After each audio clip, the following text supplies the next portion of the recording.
We are beginning again with breaking news this morning. Occupy Nashville coming to an abrupt end on Legislative Plaza. Around 3 this morning, state troopers moved in and arrested the Occupy protesters.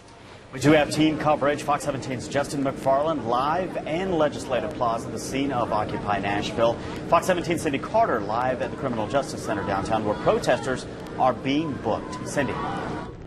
That's right, Nick. Actually, they're about to be set free. They were arrested earlier this morning because the state has come up with some new guidelines regarding protesting and rallies at the Legislative Plaza. That includes insurance, getting a permit, and a curfew. That was all brought into place just within the last 24 hours. However, after the protesters were arrested and brought here, they were held in the Sallyport.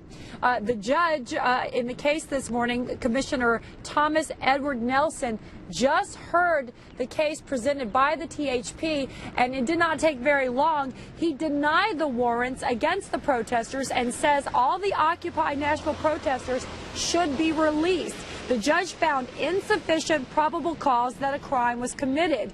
That with regard to the new rules for public protests in Legislative Plaza, these protesters, the judge says, didn't have enough time to comply. In fact, inside the courtroom, we were inside the courtroom, he kept stressing 14 hours is not enough time to comply with this. So he's ordering that they all be released. Now, as to when that will happen, we're told it could happen sometime in the next hour or two. So even though they were arrested not too long ago, they will be released fairly shortly.